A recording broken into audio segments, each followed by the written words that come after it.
of genome editing. Do we we have the technology now to edit our genome, our DNA.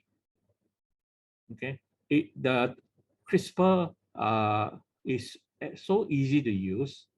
It's like using the Word document, the Word software. You know, you use the Word software to write your assignment, and you change the sentence and all that. So the CRISPR technique is as easy as that. We can change the amino acids. We change the guanine and create a new sequence or gene. So in April 2019, just before the COVID, there was actually a conference in MU. Okay, MU getting the ethics of genome editing right, and actually is organized by both MU and the Berman Institute. Remember the Berman Institute that you saw the video clip? They actually team up with MU to start a center in Malaysia, Center of Bioethics. And I was invited to take part in this. But interestingly, they approached me to give a Christian perspective. Okay, so it's interesting that a secular center like Berman Institute and MU are interested in a Christian perspective on gene editing.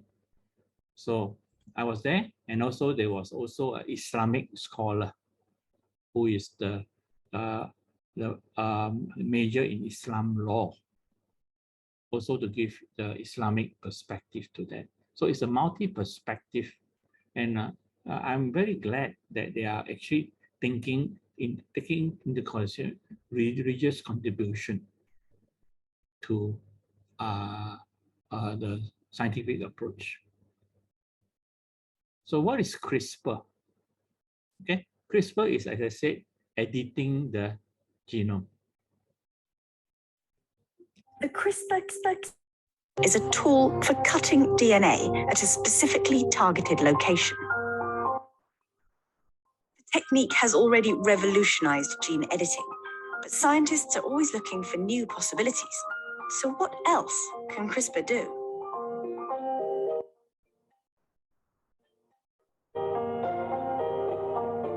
Since being discovered in a bacterial immune system, CRISPR-Cas9 has been adapted into a powerful tool for genomic research.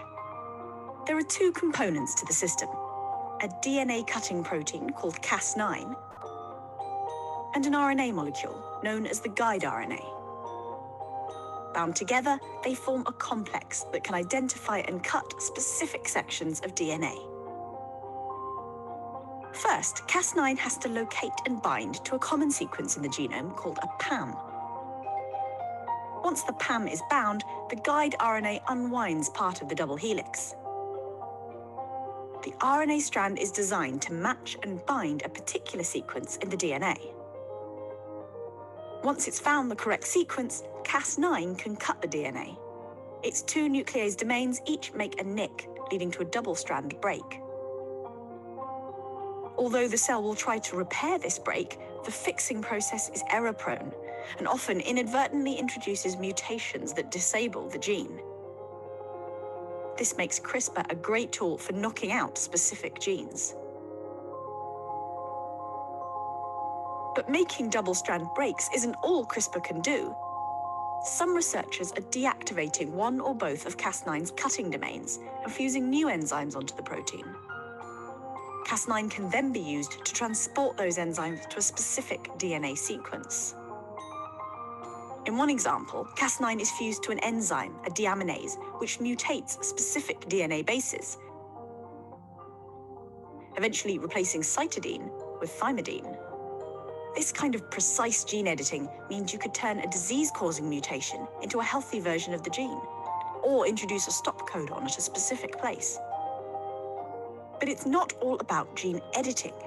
Several labs have been working on ways to use CRISPR to promote gene transcription. They do this by deactivating Cas9 completely, so it can no longer cut DNA. Instead, transcriptional activators are added to the Cas9 by either fusing them directly or via a string of peptides. Alternatively, the activators can be recruited to the guide RNA instead. These activators recruit the cell's transcription machinery, bringing RNA polymerase and other factors to the target, and increasing transcription of that gene. The same principle applies to gene silencing. A CRAB domain fused to the Cas9 inactivates transcription by recruiting more factors that physically block the gene. A more outside-the-box idea for using CRISPR is to attach fluorescent proteins to the complex, so you can see where particular DNA sequences are found in the cell. This could be useful for things like visualizing the 3D architecture of the genome, or to paint an entire chromosome and follow its position in the nucleus. CRISPR has already changed the face of research, but these new ideas show that what's been achieved so far could just be the tip of the iceberg when it comes to CRISPR's potential. Whatever comes next, it seems the CRISPR revolution is far from over.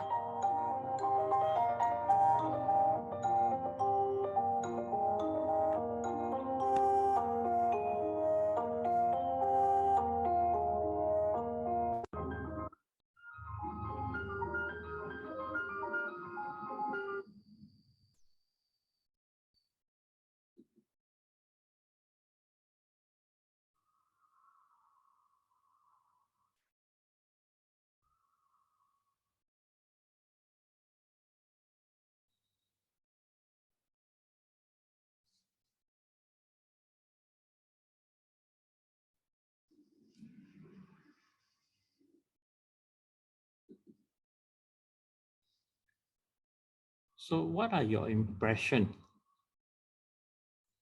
when you hear this? What are some of your impressions when you hear this, that we are now able to edit our genes? Anybody? Does it feel good or scary?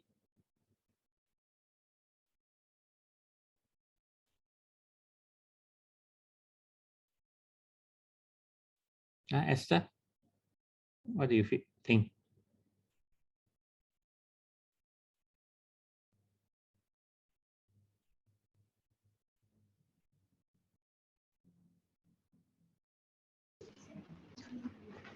I think it's amazing that we now very maju with the technology. Mm-hmm. Yeah, and not like the old days that we depend on the person itself. But now we don't need to get married in order to get children. So for me, it's amazing. Yeah. Okay. Yeah. Okay. Now you don't have to get married to get children. That's true. Okay. Rosalina, what do you think? What is your impression when you hear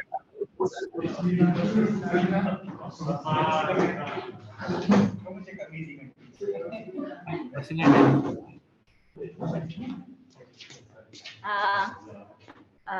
Good. Yeah, amazing. Okay, good. So it is meaningful, okay, and it's good. I think that's interesting. So what are we concerned about? Okay, I think as a bioethicist and also as Christian, there are some things that we need to be aware of. This genome editing. Okay, this is actually modifying genome. That means it's genetic correction and enhancement. Okay, there is a difference between genetic correction and enhancement. when we use genetic correction, that means some of the genes that is in some people who are sick are defective. So if we can correct it by switching it off or on, okay, then this is genetic correction, editing a rare mutation that has a high probability of causing a single gene disease. So when you switch off this gene, that means the person will not have the disease. Okay, provided we can ensure that it doesn't have any other effect on the person. Okay, because the genes are multiple. Okay, I think somebody need to switch off their microphone. Okay, there's a lot of interference. Make sure your microphone is off. Okay. So when you genes are actually very interconnected. So you modify one gene, it can affect others. Okay, so you must know what are the effects. But if there are certain disease that's caused by a defective gene, if you either repair the gene or you switch off the gene, then the person will be well. Okay, so that is, I think it's a good thing. It's like treating diseases, like giving antibiotics, doing surgery. So genetic correction, I would have no problem with that. But what about genetic enhancement? That means we can use the genes, we can modify the genes to improve individuals and species. Okay. Now, what about that? An interesting study was done among all those sprinters, those who run 100 meters in less than 1 second or less than 5 seconds. And they find that these individuals, about half of them, have a gene, a specific gene that enhance their mitochondrial production or function. In other words, they have a gene that actually makes them, because mitochondria is the one that produces energy. So they give them a boost. You know, it's like those racing car that they need a turbo boost. So these people genetically have a gene that enhances them to have a turbo boost. That's why they are faster. So what happens now that we know that? Do we penalize them? Or do we give them a handicap? Because those without this gene have to work harder. And more interesting is that if we want to enhance our athletes, do we want to activate this gene so that our athletes become faster, stronger? Okay, so that is genetic enhancement. Okay, by replacing particular gene or incorporating new instruction so that in the memory of muscles. Okay, so we know that not everybody handles the same medication the same. Okay. One common medicine we use is digoxin. Digoxin is to strengthen the heart. But we find that a small population of people need a very high dose of digoxin to achieve the same results or performance as the rest of the population. And we find that this is due to a particular gene in these people. So if we can detect this gene, okay, and then switch it off, then the person will not need such a high dose of digoxin, because high dose of any medicine will cause side effect. So this is enhancement. Okay, so of course, when we talk about enhancement, you think of making people more pretty, more brilliant, more smart, and all that. But that one is not as easy as it is because it's multifactorial, both genes and nurture. But we have discovered that there are actually a single gene that is possible to enhance certain things like the mitochondria. So genetic enhancement is the other factor that we can think of. So as a geneticist, we have to decide. Okay, genetic correction, I think most people of us have no problem with that. Okay, the person have a genetic problem, but genetic enhancement, I think I believe that many of us are still cautious about that, whether it actually make the person better or not. Okay, safety and effectiveness, okay, is still under study. Okay, so far we have not allowed to experiment on human beings, so we do not know the safety in effectiveness approach. Okay, especially long term. As I said, one gene affect others, so you change one, the rest will be affected.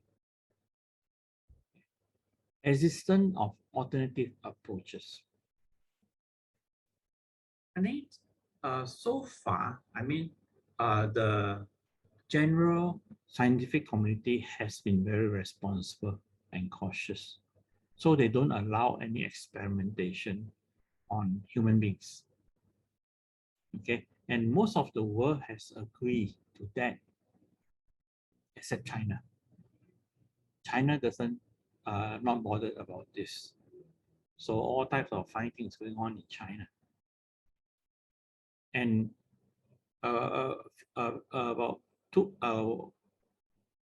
a year ago, 2019, just before the COVID starts, we all get a shock when one Chinese scientist said that he has actually edited the gene of a child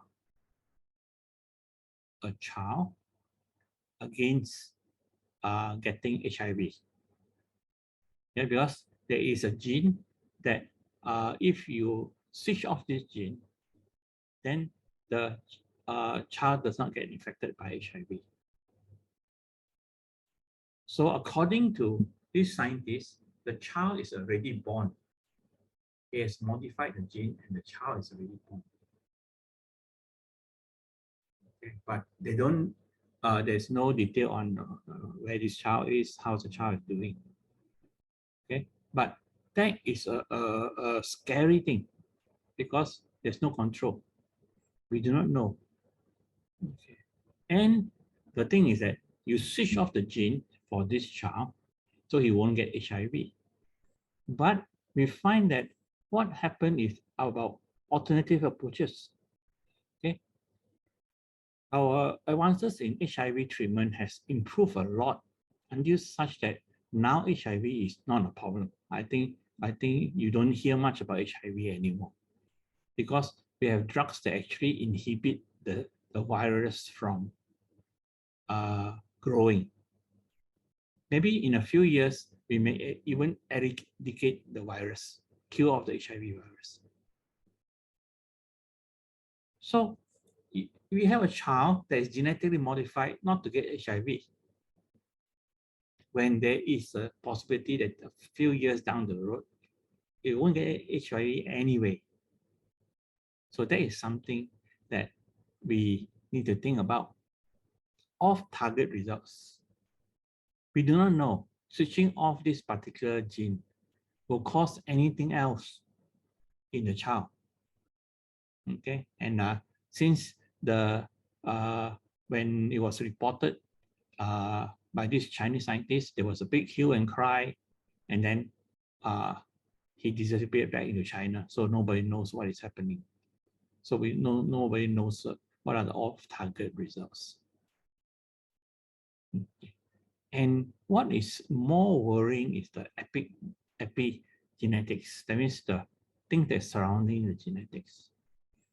Because these scientists modified the germ cells. Normally, when we do any research or anything, we do on the somatic cells, that means body cells. Cells that is not reproduced, are not reproductive cells. Because we do not want the characteristic to be go on to the next generation.